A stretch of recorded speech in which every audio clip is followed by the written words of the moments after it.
Hello students, मैं वैभव अपने channel निबेड़ knob में आपका स्वागत करता हूं। ये चैनल 10th, 11th और 12th क्लास के मैथ्स सब्जेक्ट के लिए डेडिकेटेड है।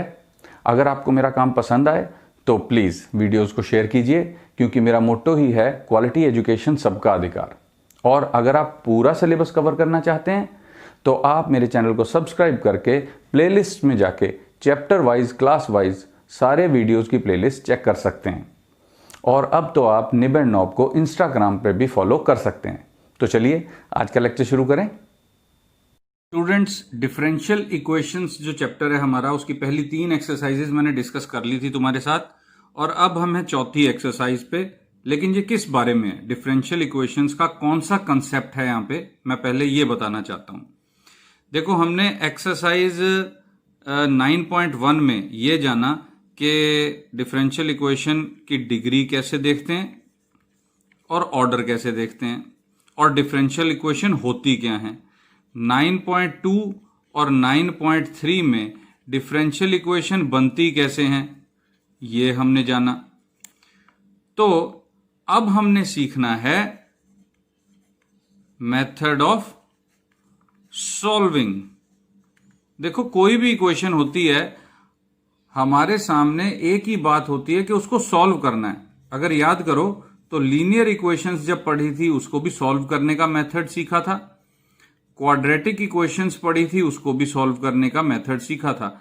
तो यहां पर सॉल्व करने का क्या मतलब होता था? यहां पर सॉल्व करने का मतलब होता था वेरिएबल्स की कांस्टेंट वैल्यूज का पता लगाना, जो कि इक्वेशंस को सेटिस्फाई कर सकें।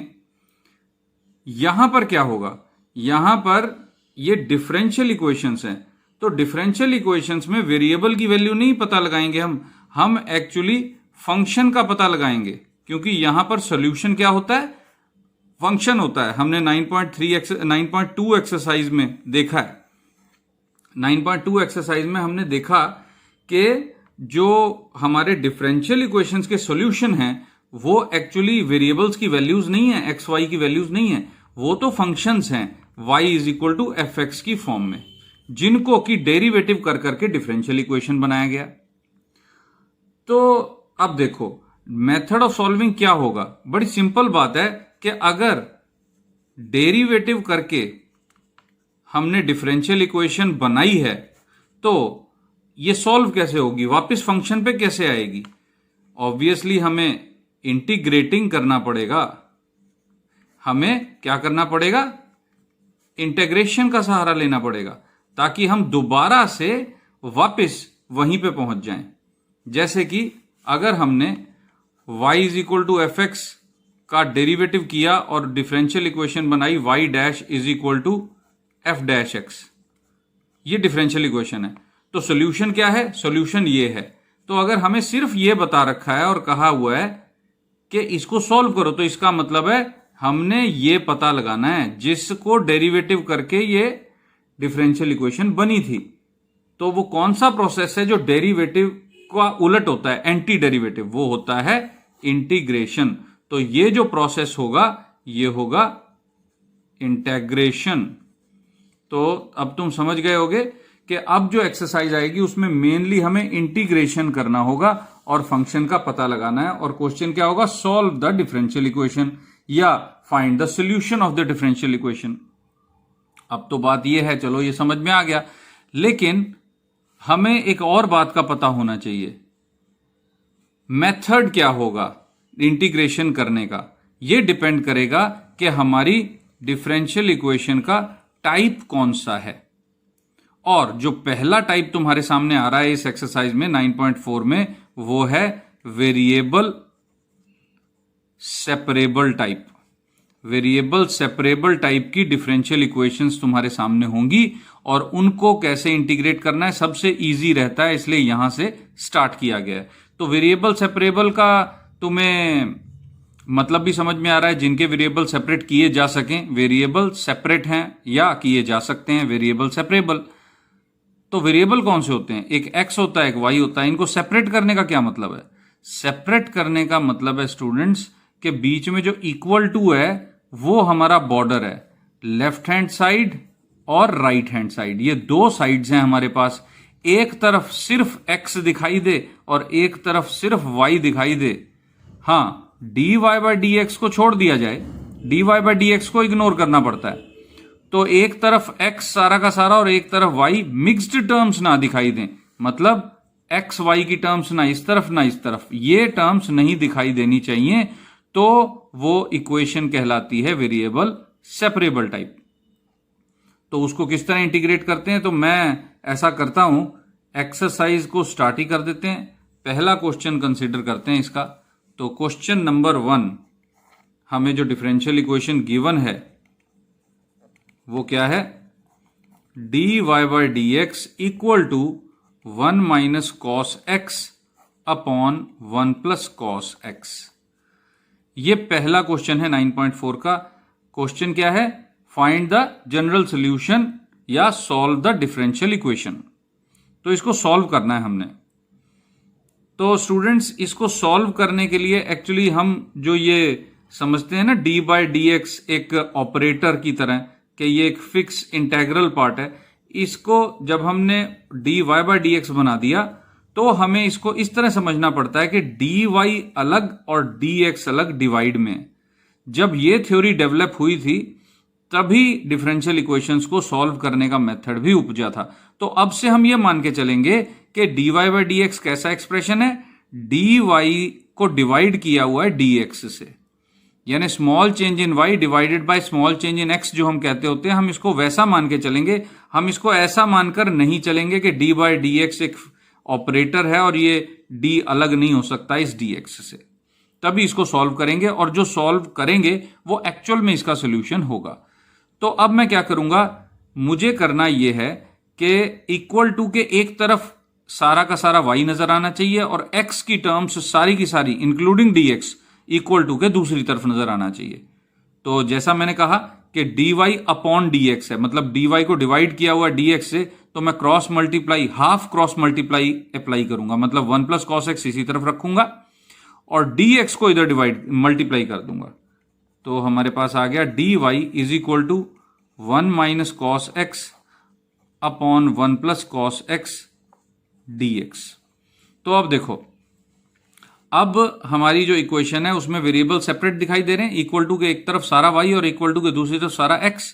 तो अब क्या करना है, अब कर देना है इसका इंटेग्रेशन। तो अब इंटीग्रेशन इस तरफ obviously with respect to y होगा, तो dy का इंटेग्रल y, और इस तरफ obviously with respect to dx होगा, तो 1 minus cos x upon 1 plus cos x. अब इंटीग्रेशन अगर आती है तो तुम कर लोगे, चलो मैं हेल्प कर देता हूं, कर भी देता हूं। इसको थोड़ा सा यहीं सॉल्व कर लेते हैं। इसको हमने लिखा 2 sine square x by 2 divided by 2 cos square x by 2। अगर ट्रिग्नोमेट्री के फॉर्मूले याद हो तो तुम्हें पता होगा 1 माइनस कॉस एक्स होता है 2 sine square x by 2, 1 plus cos x होता है 2 कॉस स्क्वायर एक्स बाय 2। 2 से 2 हो गया कैंसल और बन गया ये साइन अपॉन कॉस, कितना बन गया, tan square x by 2 dx। अब tan का जब भी स्क्वायर आएगा तुमको पता होना चाहिए कि हम सीकेंड स्क्वायर माइनस 1 लिखेंगे, तो secant square x by 2 minus 1 dx। तो इसको इंटेग्रेट करना कोई मुश्किल काम नहीं है स्टूडेंट्स।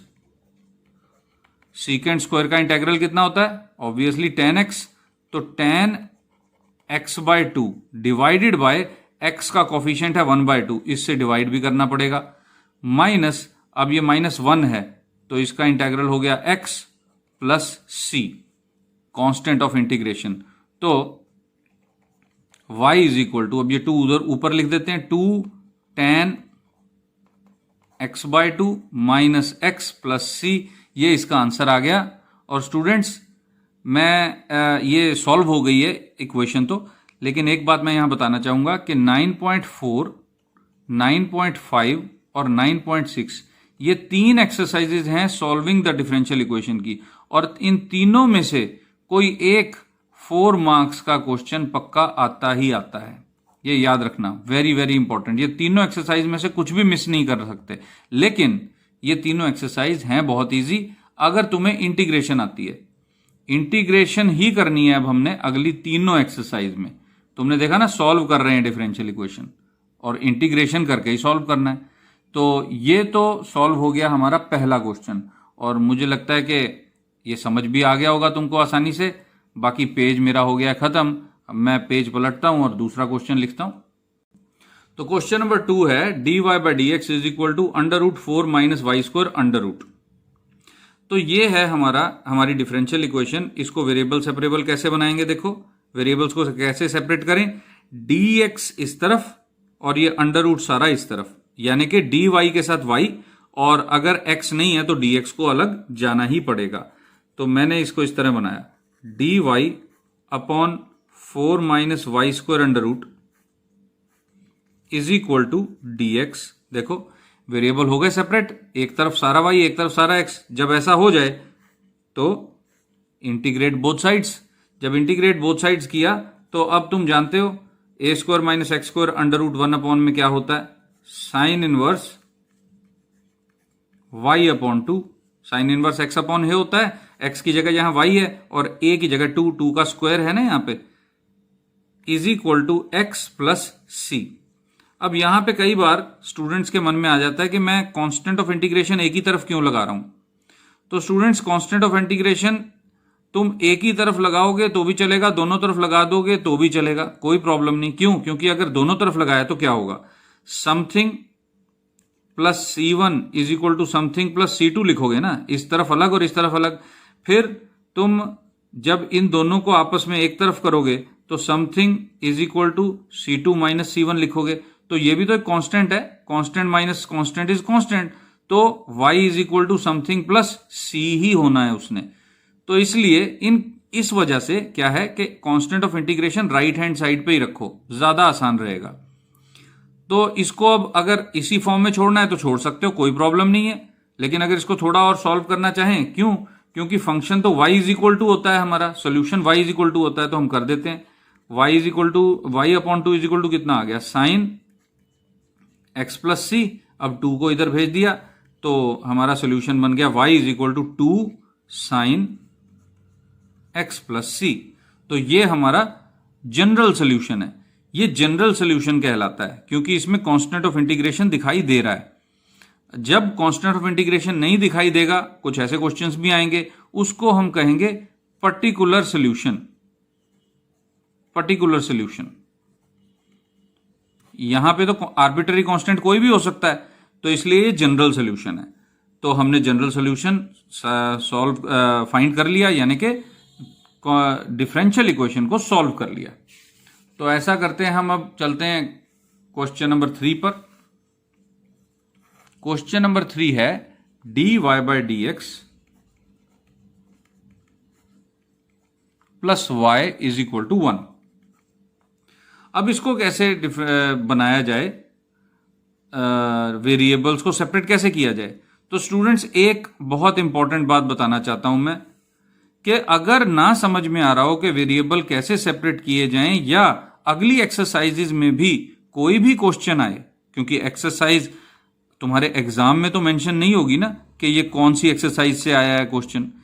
तो अगर तुम्हें कुछ समझ ना आए तो सबसे पहला काम तुमने ये करना है, डिफरेंशियल इक्वेशन को dy by d x equal to की फॉर्म में बना लेना है। यानी dy by d x left hand side, बाकी सब कुछ राइट हैंड साइड।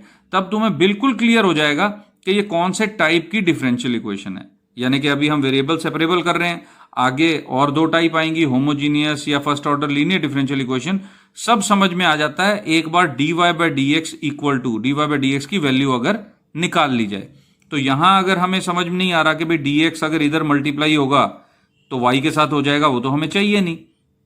तो हम क्या करें, तो हमें करना ये चाहिए, जब भी कंफ्यूजन हो dy बाई डी एक्स की वैल्यू निकालो, यानी कि dy by d x left hand side, बाकी सब राइट हैंड साइड। ये देखो ऐसे हो गया। अब देखो, अब हमें एकदम क्लियर होने लग गया कि वेरिएबल कैसे सेपरेट करने हैं। देखो 1 माइनस वाई जो है वो dy के नीचे आ जाएगा, dx उधर चला जाएगा। कर दें, चलो dy upon 1 minus y is equal to dx। ये हमने वेरिएबल्स को सेपरेट कर दिया, यानी कि ये वेरिएबल सेपरेबल थी। और जैसे ही वेरिएबल सेपरेट हुए, इंटीग्रेट बोथ साइड्स। तो अब इसका इंटेग्रल कितना आएगा, देखो 1 अपॉन 1 माइनस वाई है ना, minus log mod 1 minus y is equal to x, dx का इंटेग्रल x प्लस सी। तो अब क्या किया जाए, y की वैल्यू निकालनी है, निकाल लेते हैं। सबसे पहले तो हम क्या करेंगे, इस माइनस को दूसरी तरफ ले जाओ। log mod 1 minus y is equal to minus x plus c. अब तुम कहोगे सर प्लस सी था, माइनस सी क्यों नहीं किया? तो देखो स्टूडेंट्स, जो कांस्टेंट होता है ना, उसका मजा यही है कि दो कांस्टेंट्स को प्लस कर दिया तब भी उसने कांस्टेंट रहना है, एक कांस्टेंट तुम्हारे पास है उसको माइनस में कर दिया तब भी उसने कांस्टेंट रहना है। तो इसलिए ये तो कांस्टेंट ही रहेगा, चाहे प्लस लगाओ चाहे माइनस। लेकिन हमें प्लस पसंद है इसलिए हम प्लस लगा देते हैं। तुमको माइनस करना है, माइनस भी कर सकते हो, कोई प्रॉब्लम नहीं। क्योंकि अगर इसको सॉल्व करेंगे, आगे वैल्यू पुट करेंगे, तो ऐसा होता है कि अगर मान लो ये माइनस का हुआ तो अपने आप इसकी वैल्यू माइनस में आएगी, और अगर प्लस का हुआ तो अपने आप वैल्यू प्लस में आ जाएगी।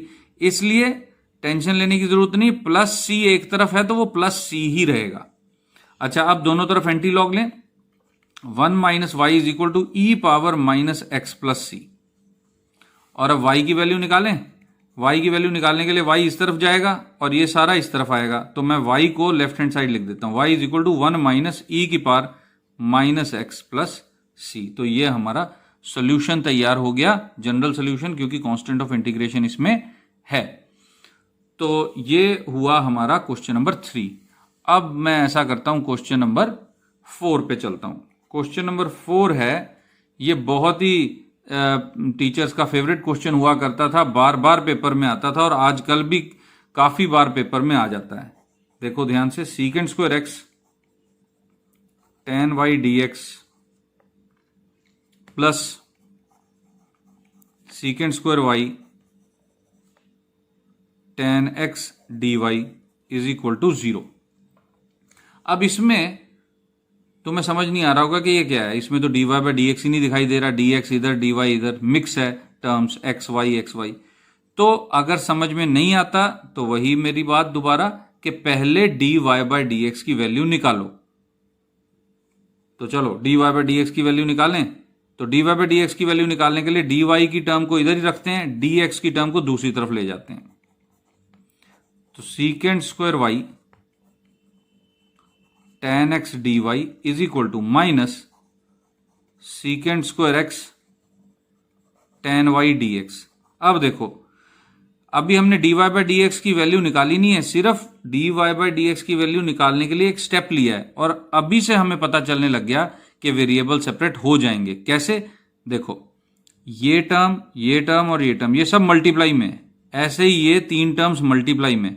तो अगर हम चाहें tan x को यहां डिनोमिनेटर में ले जा सकते हैं और tan y को इधर डिनोमिनेटर में ले जा सकते हैं। तो ऐसा करने से क्या होगा, यहां पे एक tan x ही है, x की टर्म दोनों y हैं, और इधर tan y ही है, y की टर्म दोनों x हैं। तो x tan x इधर पहुंचने से सारा x हो जाएगा और tan y इधर पहुंचने से यहां सारा y हो जाएगा। तो dy बाई डी एक्स की वैल्यू कई बार हमें पूरी तरह से नहीं भी निकालनी पड़ती, उससे पहले ही हमें समझ में आ जाता है कि किस तरह से हम वेरिएबल्स को सेपरेट करें। तो अब मैं क्या करूंगा, देखो tan y को इधर डिवाइड में ले आऊंगा, secant square y upon tan y d y is equal to minus, यहां पे हो जाएगा secant square x upon tan x d x. देखो tan y को इधर डिवाइड कर दिया, tan x को इधर डिवाइड कर दिया, क्रॉस मल्टीप्लाई की तरह। और जब देखो यहां सारा y और यहां सारा x, जब ऐसा हो जाए तो इंटेग्रेट बोथ साइड्स। तो ये तो बहुत आसान बन गया स्टूडेंट। देखो कैसे, फंक्शन के ऊपर उसका डेरिवेटिव, फंक्शन के ऊपर उसका डेरिवेटिव, जब ऐसा हो तो log mod tan y is equal to minus log mod tan x plus c। अब क्योंकि y की वैल्यू निकालनी है, इस log को इधर लेके आए, log mod tan y plus log mod tan x is equal to c। ये दो log जो है वो एक log में कन्वर्ट कैसे होंगे, log tan y tan x is equal to c। यहां से हमने क्या किया, log हटा दिया, मतलब tan y tan x is equal to, antilog लिया ना तो e पावर c, और इधर से tan x को उधर ले गए तो tan y is equal to, ये उस तरफ जाएगा तो e power c cot x आ जाएगा, और इधर अब tan इनवर्स कर देते हैं हम, y को अकेला कर दिया, y is equal to tan inverse e power c cot x। ये हमारा फंक्शन तैयार हो गया, सॉल्व हो गया। वैसे अगर तुम इस स्टेप पे भी छोड़ दोगे तो आंसर करेक्ट है, अगर इस स्टेप पे भी छोड़ दोगे तो भी आंसर करेक्ट माना जाएगा। असल में डिफरेंशियल इक्वेशन जो है वो तभी सॉल्व हो जाती है जब तुम इंटीग्रेशन को सॉल्व कर देते हो। इंटीग्रेशन का साइन जो है वो तुम डिसॉल्व करके इसको सॉल्व करके लिख देते हो। लेकिन अगर हमने एग्जैक्ट सॉल्यूशन निकालना है y की वैल्यू, तो उसके लिए हम आगे चल पड़ते होते हैं, और हम तभी ऐसा करते हैं जब 2-3 स्टेप में ही काम चल रहा हो। जब बहुत लंबा क्वेश्चन खींच जाए कि 4 नंबर के स्कोप से बाहर चला गया, तब हम ये y की वैल्यू निकालने के पीछे नहीं पड़ते। तो स्टूडेंट्स, ये क्वेश्चन नंबर 4 सॉल्व कर दिया। अब मेरा पेज भी देखो खत्म हो रहा है, तो पेज पलटता हूं और अगले क्वेश्चन पे चलते हैं। तो स्टूडेंट्स, ये है हमारा question number 5, e power x plus e power minus x d y minus e power x minus e power minus x d x is equal to 0। तो इसमें भी हमें वही करना पड़ेगा, dx की टर्म को हमने कहां लेके जाना है, राइट हैंड साइड पे। तो e power x plus e power minus x bracket में dy इज इक्वल टू, ये उधर जाके प्लस की टर्म हो जाएगी, e power x minus e power minus x dx। तो वेरिएबल अब कैसे सेपरेट किए जाएं, बहुत आसान है स्टूडेंट्स। इस पूरी ब्रैकेट को इधर नीचे डिवाइड में ले जाएंगे, तो हमारे पास बचेगा dy is equal to e power x minus e power minus x upon e power x plus e power minus x dx। तो देखो वेरिएबल हो गए सेपरेट, दोनों तरफ का इंटीग्रेट कर दिया हमने, इंटीग्रेशन कर दी, dy का डेरिवेटिव y, और देखो जो डिनोमिनेटर में फंक्शन है उसका डेरिवेटिव करोगे तो ऊपर वाला फंक्शन आ जाएगा। देखो e पावर x का डेरिवेटिव e का पावर x, और e पावर माइनस एक्स का derivative minus e power minus x. तो सीधी बात है, इसका आंसर आ गया log mod e power x plus e power minus x plus c। तो इसका तो हमें कुछ भी करने की जरूरत नहीं, y की वैल्यू ही आ गई और आंसर हमारा आ गया। तो इस तरह से हमारा क्वेश्चन सॉल्व हो गया। अब हम चलते हैं क्वेश्चन नंबर 6 की तरफ। क्वेश्चन नंबर 6 हमें दिया हुआ है dy by d x is equal to 1 plus x square 1 plus y square. तो इसमें तो बहुत आसानी से वेरिएबल सेपरेट हो रहे हैं स्टूडेंट्स। कैसे, 1 प्लस वाई स्क्वायर को इधर ले आओ और dx को इस तरफ ले जाओ, dy के नीचे 1 प्लस वाई स्क्वायर आ जाएगा और dx इस 1 प्लस एक्स स्क्वायर के ब्रैकेट के साथ मल्टीप्लाई। देखो ऐसे dy upon 1 plus y square is equal to 1 plus x square into dx। देखो dx इस तरफ और 1 प्लस वाई स्क्वायर इस तरफ। अब वेरिएबल हो गए सेपरेट तो इंटीग्रेट भी कर सकते हैं हम। तो इसका इंटीग्रेशन क्या होगा, ये होगा tan inverse y is equal to, इसका इंटीग्रेशन बहुत आसान है, x plus x cube by 3 plus c। तो y की वैल्यू निकालना कौन सा मुश्किल है, दोनों तरफ tan अप्लाई कर दो, y is equal to tan inverse, इधर जाके tan बन जाएगा, tan of x cube by 3 plus x plus c। हमने ये एक्स क्यूब बाय 3 पहले क्यों लिख दिया, क्योंकि मैथ में लिखने का तरीका यही है कि हाईएस्ट पावर को पहले लिखा जाए। तो ये हमारा सॉल्यूशन आ गया, ये सॉल्व हो गया क्वेश्चन। तो अभी तक तुम्हें लग रहा होगा इजी है क्वेश्चन, और इजी ही रहेंगे। डिफरेंशियल इक्वेशन एक ऐसा टॉपिक है जो फुल मार्क्स अपने चैप्टर के दे ही दिया करता है स्टूडेंट्स को, बस उनको थोड़ी इंटीग्रेशन आनी चाहिए बस। तो ऐसा करते हैं, अगले क्वेश्चन पे चलें। चलो अगला क्वेश्चन है क्वेश्चन नंबर 7। मैं क्वेश्चन नंबर 7 की तरफ चलता हूं।